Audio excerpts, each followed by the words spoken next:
Hey there, everybody. I'm Eric Mueller, and once again, I am pumped to be welcoming you back to the Eric Mueller Show. Today on the show, you'll be hearing from a vibrant, optimistic spirit who possesses a keen vision for what it takes to grow as an entrepreneur. As a networking guru and innovative thinker, Will Kitchen has assisted countless individuals in realizing their entrepreneurial dreams. He currently serves as the Director of Innovative Community Engagement at Winona State University in Winona, Minnesota. He also leads an initiative called StartUp Winona State. This program provides support for new entrepreneurs to develop their ideas and connect with the people that can best help them pursue success. Will's career has taken him all over the world, from consulting for IBM throughout the US and Asia to serving as Chief Operating Officer for a food manufacturing company in Belgium. He has illuminated his business skills internationally. He co-founded a company called Tele-Systems Associates, and he has more than 10 years of experience in distance learning, teaching, and technology arenas. Additionally, Will and his wife's philanthropic endeavors have brought numerous artistic events to Winona and surrounding areas, such as the Great River Shakespeare Festival and the Frozen River Film Festival. I'm excited to peel back the curtain to the enterprising mind of Mr. Will Kitchen. Let's head on over to the interview.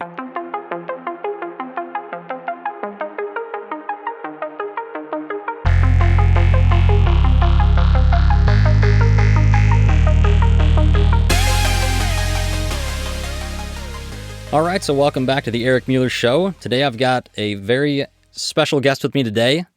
His name is Mr. Will Kitchen. Say hello to the folks here, Will. Hey, how's everybody doing? I think they're doing pretty good. I'm doing pretty great. How are you doing today? All right.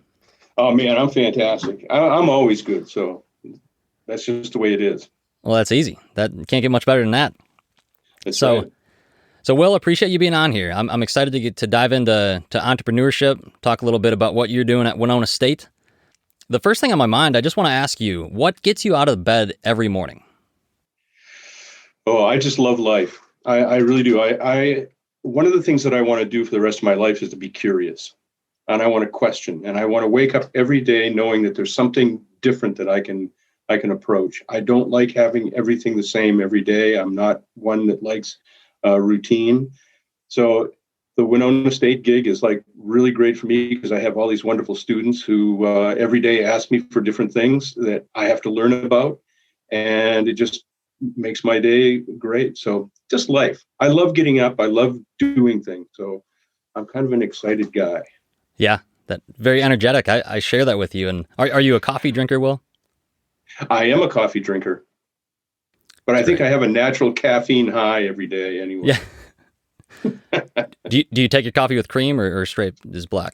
Straight. There's no caffeine in cream. Yeah, that's a good point. I think as I get older, maybe I'll start to slowly use less and less cream. I know that, really appreciate the robustness of the blend. But Will, yeah. So you mentioned Winona State. So you're involved with Winona State University. You're the Director of Innovative Community Engagement and StartUp Winona State. Would you mind sharing a little bit with the folks here about what that is and what your responsibilities are within those programs? Sure. 2 years ago, I was asked to take over this program. It was in its infancy. And basically, it was a one pitch competition for students for the year. And when I took it over, I wanted to change it. So what I do now is students come to me with ideas or passions. And they say, I want to start my own business, or I want to do X, Y, and Z. And what I do is I network them. I help them through the ideation process. I have connections in the state and around the country that will work with my students on helping them develop their ideas. And then if they get to a point where they want to start a business, great. We've got the network to help, the ecosystem, the network to help them out. But the whole idea is not to just get students in 2 semesters to start a company. I mean, if it happens, wonderful. More to the point, it's understanding what it's like to have the confidence to come to somebody and say, I've got an idea and I'd like to try it. Taking a risk, moving forward. So what I do is I work with them. I get them involved in the community. I introduce them to community leaders, both within Winona, around the region, around the state, around the country, and around the world, so that students have an idea that my idea is worthwhile. I can do anything with it. So in a nutshell, that's what I do. I'm a connector who gives young people and entrepreneurs the permission to try anything. That's inspiring. I know that you've connected me with a few individuals as well, and I know I appreciate that. And you mentioned a key term that I've read on some of the startup pages on the website, the entrepreneurial ecosystem. So that surrounds the framework of StartUp Winona State, if I understand correctly. Would you kindly define that term for the audience? Yeah, it's one of those $10 terms that we throw around a lot. And basically what it means is that we have created an environment of innovation and support, so that if Eric, you have an idea, you want to start a business and it's in a certain area, say it's the medical profession, that ecosystem then first thing you do is get you networked into the whole medical profession so that you find out what's going on. And you get networked with other entrepreneurs who started up businesses, so you understand the process. Eventually, as you develop your idea, you will need some funding. So the ecosystem is set up so that you can be introduced into various areas where funding is potential, whether it's traditional or it's angel funds or it's investors or whatever it might be. And then a lot of it, which I don't know how people look at it very, very much, it's just the support. I mean, you're out there naked to the wind and the elements, and you've got this idea that's your baby that you want to do something with, and it's an emotional roller coaster. And sometimes you just need people there who you can talk to in that ecosystem that says, you know what, Eric, you're not crazy, and I've gone through the same thing. It's okay. So I'll call it an entrepreneurial community. Fantastic. That clears that up. I was actually curious about that definition myself. I hadn't found anything that fully explained that, but I had seen it in other postings and other people that have maybe been mentees of you or people that have then turned into mentors to help other entrepreneurs and future entrepreneurs. But it brings the question to mind for me. At what point in your life did you know that you wanted to be an entrepreneur? Was that something that happened right away when you knew at a young age, or kind of walk us through a little bit of that? I wish I had me when I was young. I never knew I wanted to be an entrepreneur. I'm a first gen going to school. I think my dad had a third grade education. My mom had a 10th grade education. Nobody in my family went to college. I went to college because it seemed like the right thing to do. And I thought I was just going to get a career. My dad worked for the railroad for 50 years, and his only advice to me was, son, don't work for the railroad. So I had no idea. So I went through, I got a degree in education. I started teaching K through 6, and I wasn't great at it. I don't fit well into institutions. So I saw an advertisement for, the community I moved to wanted a cable television franchise. So I thought I enjoyed HBO in college. So I went to the first meeting, and it was 7 communities. We set up I became the chair of this group because of my vast knowledge and experience in cable TV. And basically set up a 2-way interactive video system back in the 70s for education, for basically high schools, so that they could share teachers and students. And that was my first venture into being an entrepreneur. I was still teaching, and people kept asking me to speak. So I started to speak to all over the place. And then I had a business card made up that made me an expert. And then I started a business that I ran for 7 years and sold it. So I got to testify in Congress about distance learning and did all kinds of stuff.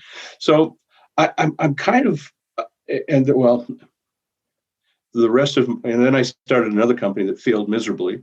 And then I started with my late wife 3 nonprofits in the arts. So I love starting things. I don't want to run things. I want to start things. That's where I get my energy. But I didn't know it until I was, my first business was I was 28.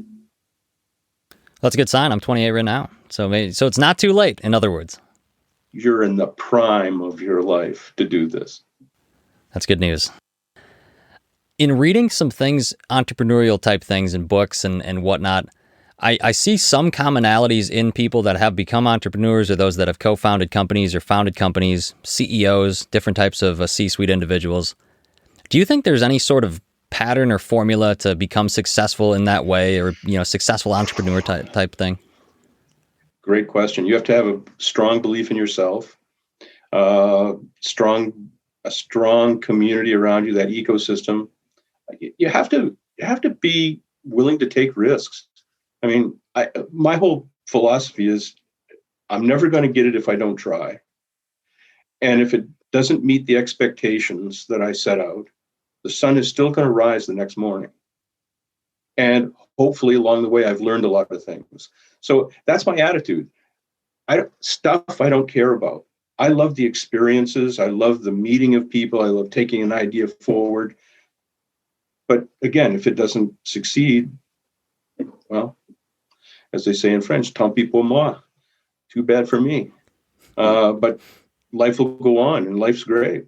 So I think it's just an attitude, I'm not saying this for everybody, because you don't want to have a world with all wheel kitchens in it, but that's what gets me going. It's that excitement of doing as opposed to not doing or just thinking about it.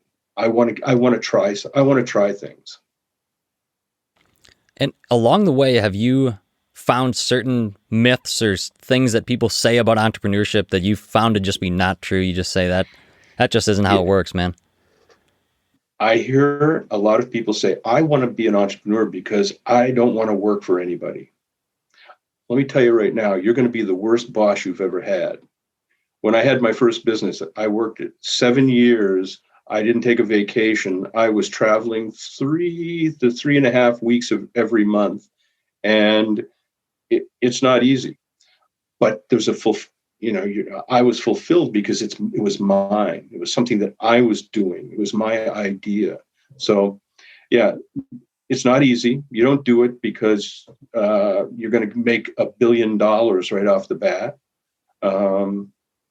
It takes persistence. It takes hard work. It takes, there are days, as I said earlier, you're just going to say, what the heck am I doing this for? This is crazy. I could do a 9 to 5 and not have the stress, but it's not as fulfilling.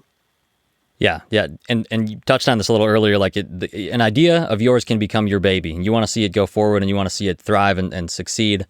And hearing people say no or that they doubt it is probably quite discouraging. And that, from what I've looked at, entrepreneurial type paths, that you're probably going to encounter quite a bit of that. And it kind of leads me into, what is the greatest challenge that you've encountered throughout your life or career? How did you overcome it? What did you learn from it?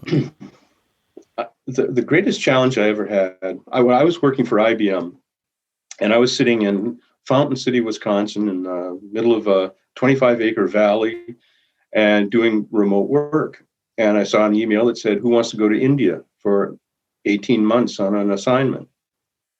So I said to my wife, Maggie, I go, hey, Maggie, you want to go to India? And she says, yeah. I mean, just like that. Yeah. I go, oh, damn. I said, well, probably it's not going to happen. IBM's a pretty big company, like 380,000 people or something. 6 weeks later, we're in India. And I didn't know anything about India. I didn't know anything about the business that I was going into, because it was a subsidiary of IBM. I was general manager of learning and leadership development for 30,000 Indian employees. Never been in anything like that before. So trying to set up home and profession and understand the culture, understand everything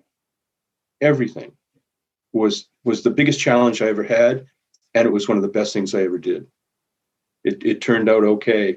And how did I do it? I kept asking questions. I kept making mistakes. I kept learning from my mistakes, and I put a lot of great young people around me that made me look pretty darn good.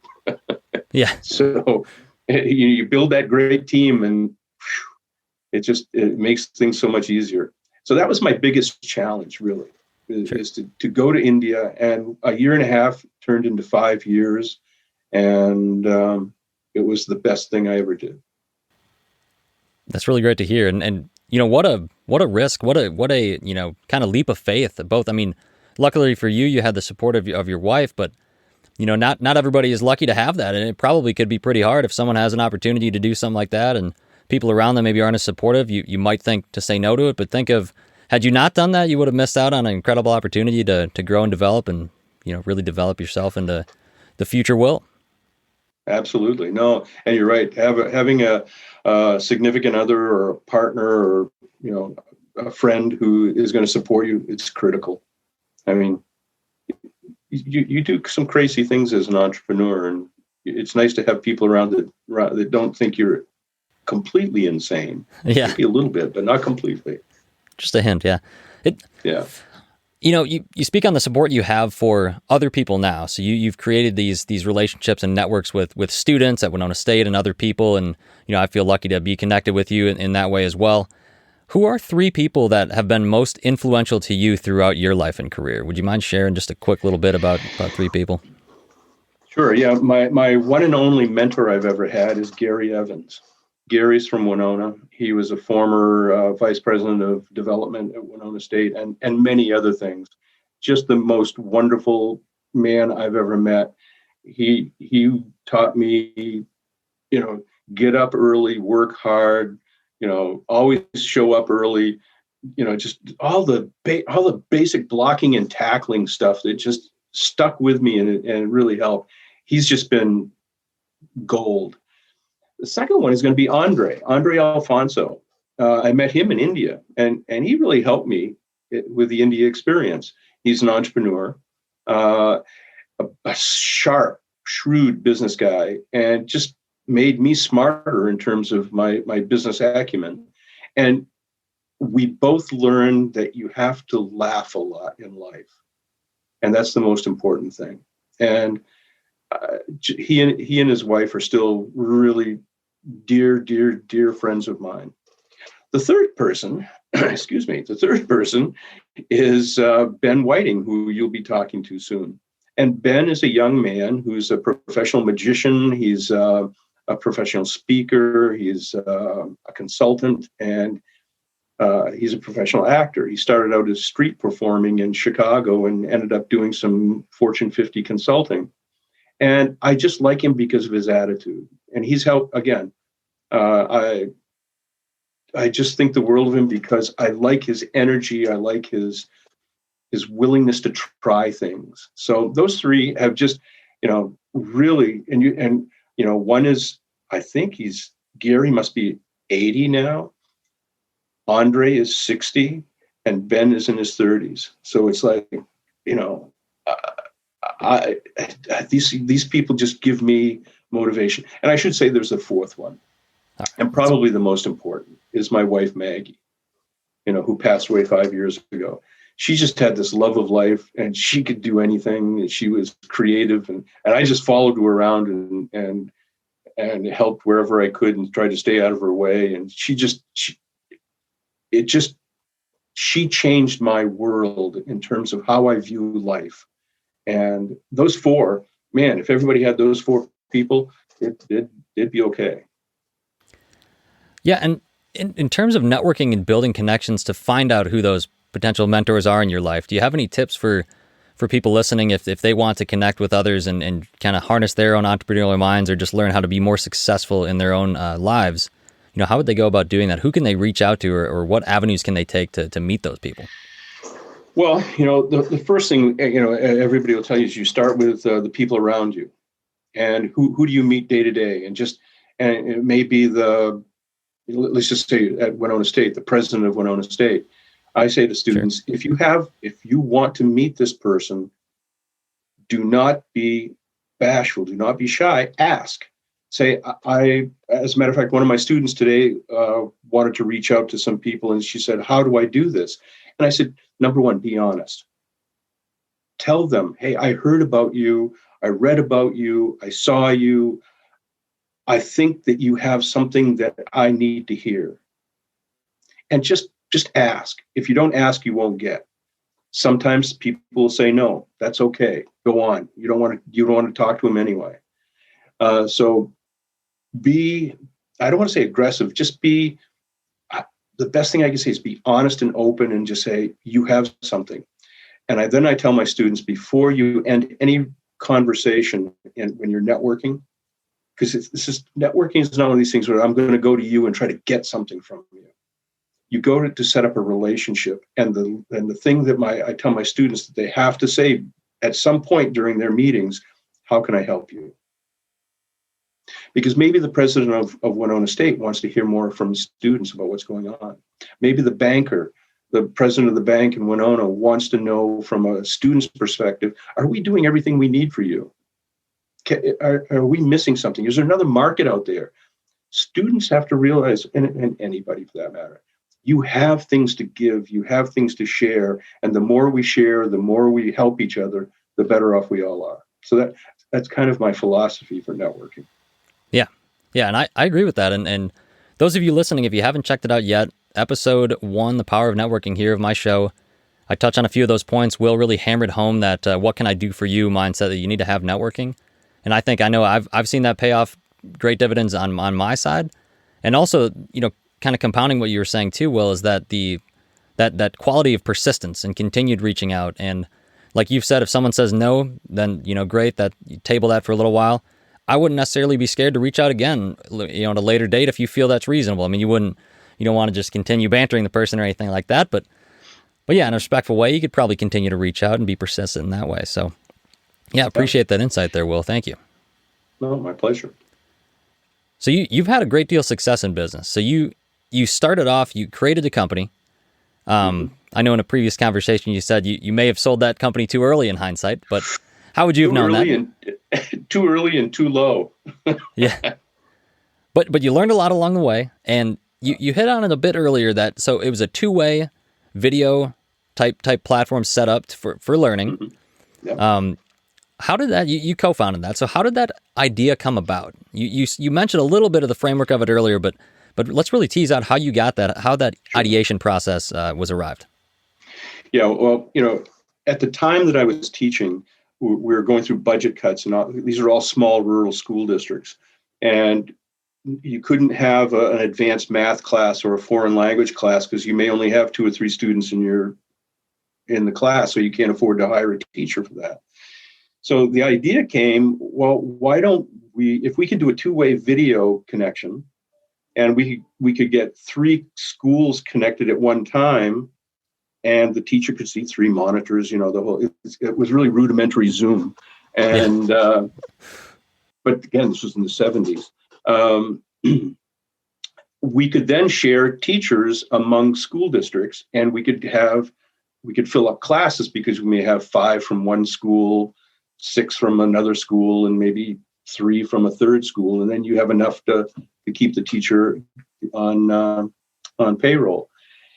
And you could do it for other things like staff training and whatnot. So to get this cable television company in, they had a head end, a central point where they microwaved, I guess it was 50 channels to the other 6 communities. And I thought, well, gee, shouldn't we be able, if you're going to send a microwave one way, can't you send it back another way and we could set up something? And that's how it was. It's what, entrepreneurs do. They look at the world and say, here's a problem, we need a solution, or I can do that better. And that's what I did. I looked at it and I said, we could do it better. We don't have to just fire teachers, and we don't have to, not give students the opportunity to have the same educational opportunities that somebody in a metro area has. So that's how we put that together, and it seemed to work. We went on from that one, now that we were experts in microwave, to put in the first fiber optic network in Minnesota for K through 12. And it worked out just fine. This is pre-internet, and we thought, gee, maybe we could send, some data or something over it, and we didn't know how to do it. We just thought, well, we'll try it, and it was successful. As a matter of fact, a vice president at Winona State, just brand new this year, I met him, and he said, I asked him where he's from, and he told me, and I said, I know that community. He says, how do you know that? It's a really small town in Minnesota. And I said, I put in a fiber optic network there. He goes, you're the one who did that?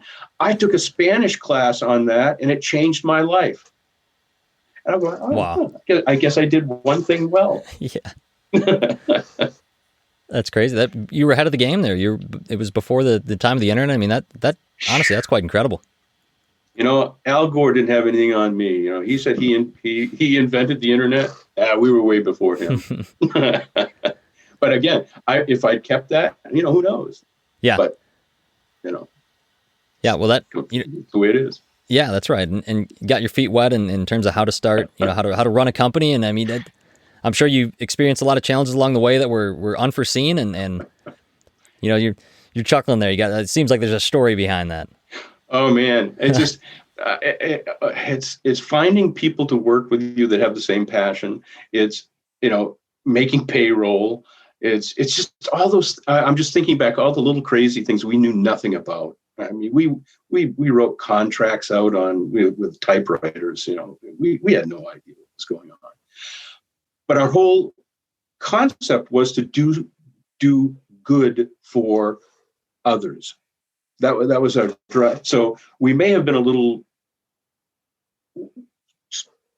maybe not sophisticated, but we did our best to try to do what we could for our clients. That was our driving force. Yeah. And we learned everything else along the way. Yeah. And as you're juggling those types of situations, I'm sure you learn that you're capable of more things than you originally thought. And when you're running a startup, I'm sure you touch on this with your students at Winona State, that you have to really kind of become the jack of all trades of the business and have a healthy understanding of those aspects to do a startup.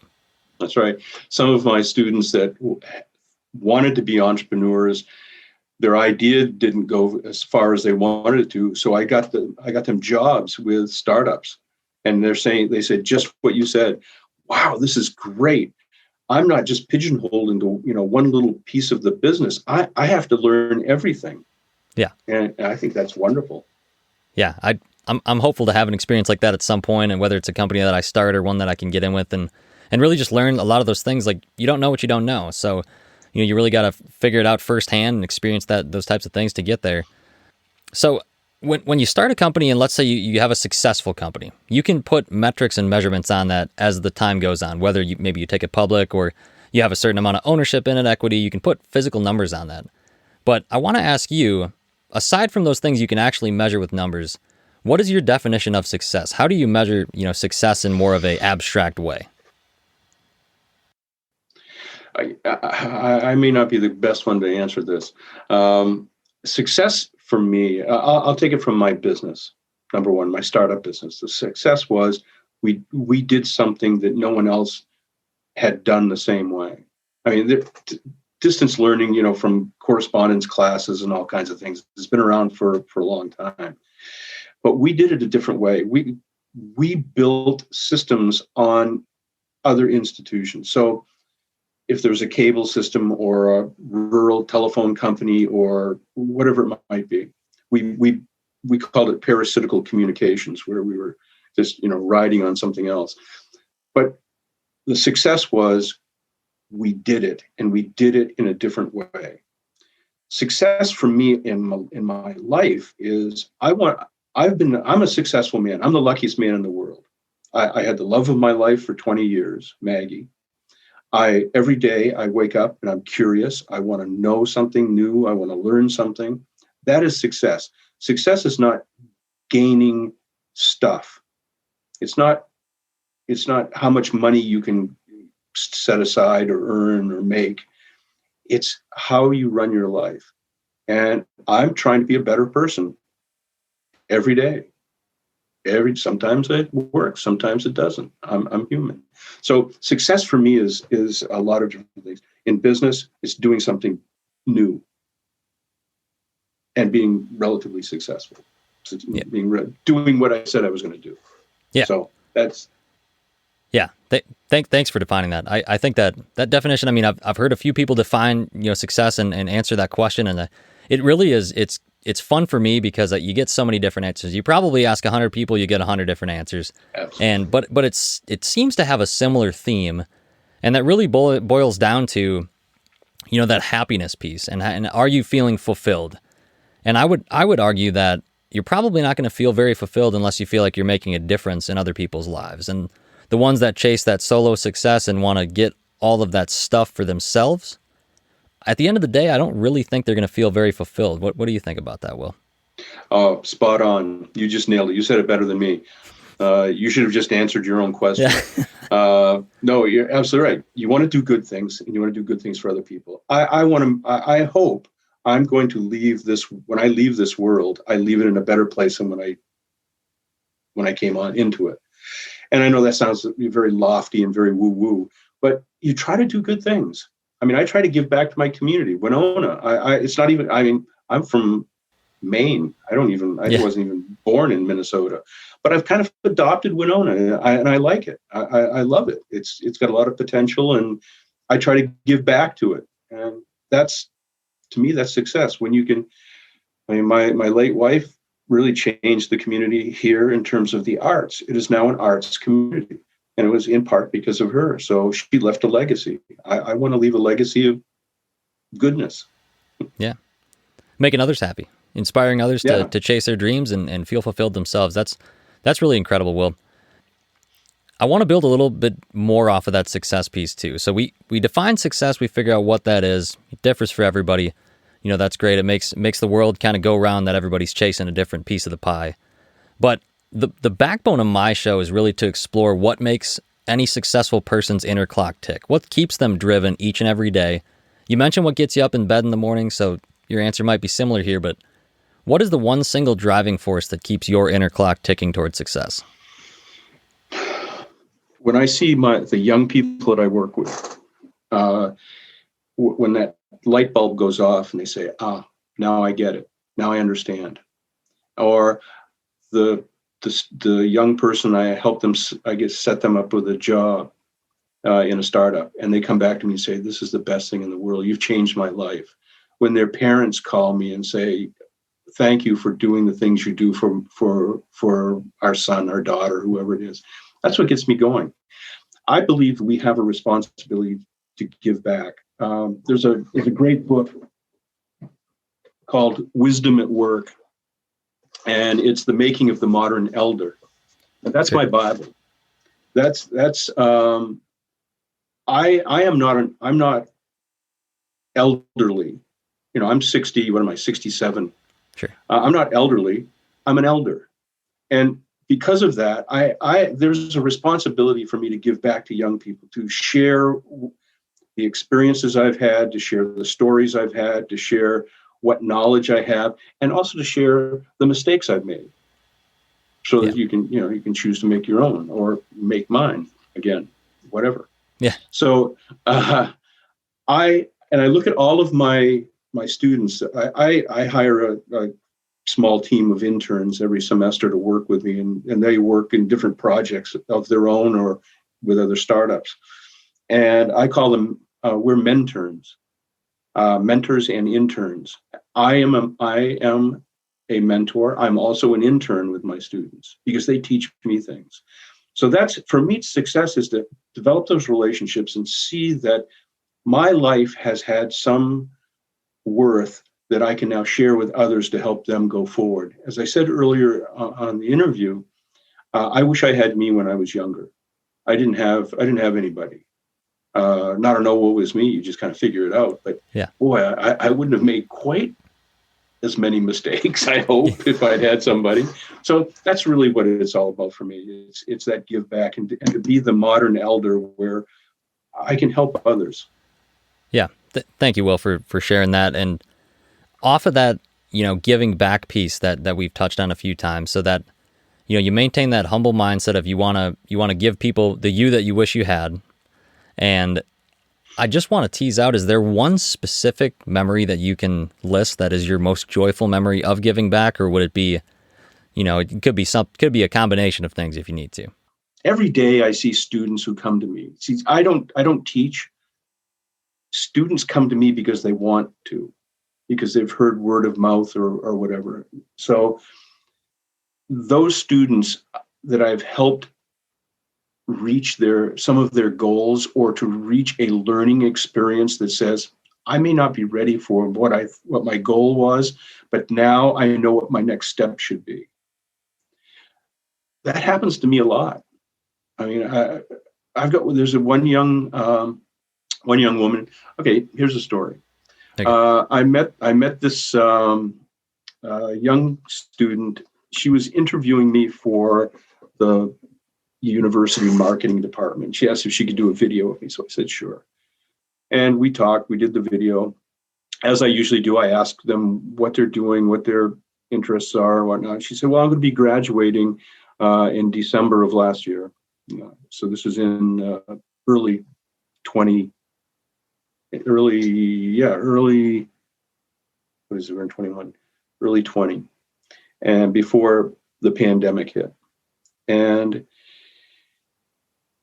I said, "So what are you interested in?" "Oh, I'm a filmmaker. I tell stories. I'm ready to go to New Zealand for a semester abroad. I can't wait." And she was really excited.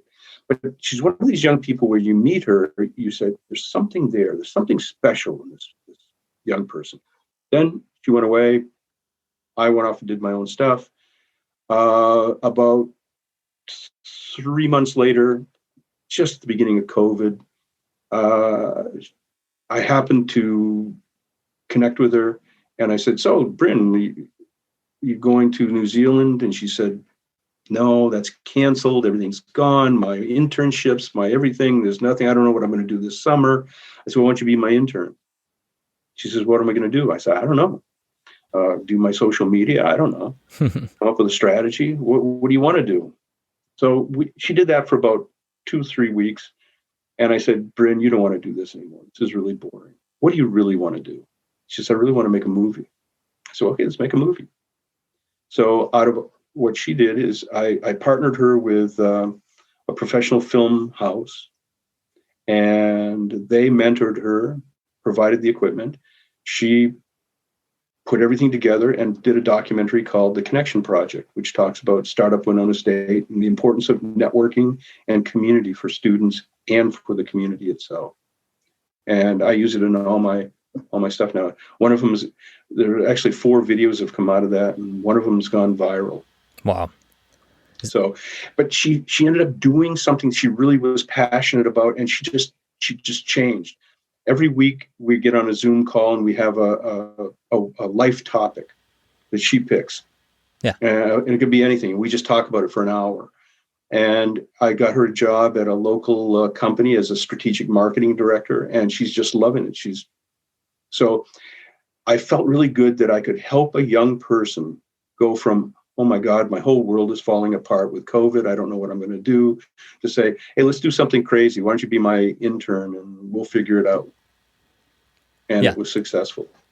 Yeah, and you helped her find her passion. You helped her, figure out with that freedom of, what are we going to do? I don't know.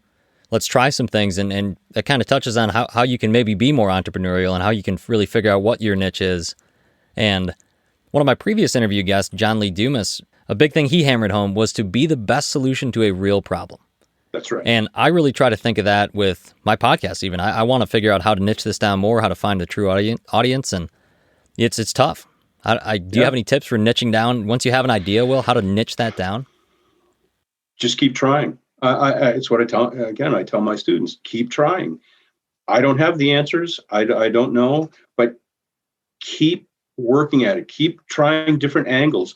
Some things will work well, some things won't. But as you try more things, you'll start to narrow it down to say, "Hey, this is starting to feel right. This is starting to feel good." But keep that focus. I like that the definition that you just gave. It really is. A good entrepreneur looks at things and says, "I can come up with a better solution," or "There's a problem here. I know that there's the way that it's being looked at now is not working. I can do it differently. I can be more effective." So just keep trying. Keep trying. Don't give up and say, oh man, the last 10 things didn't work. Okay, maybe the 11th one will work. Yeah. Yeah. And when it does, you forget about the other 10, except for the lessons you learned along the way. Yeah. And keep trying. Yeah. And without those 10 failures, you may not have ever gotten to 11. So it reminds me of this drawing or painting that I've seen online, and it's a guy digging into the ground for a treasure chest. And there's one drawing where he gets down and gets to it and finds the treasure, and he's a happy man. And then the other side of the drawing is someone that dug like 9/10 of the way down and stopped and turned back up. And they were just inches away from, finding their treasure. So I think that to me really is inspiring to hear that, just keep throwing darts at the dartboard, just keep, tossing those lines in the water. And at some point, if you stay driven and motivated long enough, surely something will stick. And if you have that ecosystem that's around you, that helps you continue the momentum going forward, because you have people to talk to, you have a support network. Yep. Networking is huge. I know that's a lesson I really tried to instill in myself when I began my last year of pharmacy school and residency, and just really make as many connections as I can and provide value to those people as well, but learn from them in the process. So absolutely. Yeah. Well, Will, thank you so much for being on here. I really appreciate learning from you. It's been really fun to hear a little bit more about your background and share with the audience your insights to how you can be more of an entrepreneur, how you can learn to be more successful in really any avenue in your life. And before we close, I just wanted to give a plug for you here. I know you have a new restaurant that's opening up in Winona. So local listeners, you might be able to check it out. Will, share us a little bit of detail there. Yeah, we're in the process. I'm still an entrepreneur. I tell my students that I don't just talk about it. I have to live the life. So 3 partners of mine, we're going to start a wood-fired pizza wine bar in Winona called Maggie's Place, named after my late wife. And hopefully, we've got the dining area set up right now. We're working on the wood-fired pizza part next, but it's open for events and meetings and whatnot. So it's going to be great. Sounds good. If not, I'll keep digging those holes until I find the right one. That's right. Yep. I look forward to trying that restaurant at some point in time. And all right. And again, thank you so much for being on, Will. It's been a pleasure. Eric, my pleasure. I've really enjoyed it, and best of luck to you. And you'll do great. I have a feeling that you'll do great with whatever, thank you, Will. Whatever it is you want to do. Yeah. That really means a lot. I'm always here to help. Appreciate it, sir. Right back at you. All right. Thank you so much. Take care, sir. Yeah. All right. Bye-bye.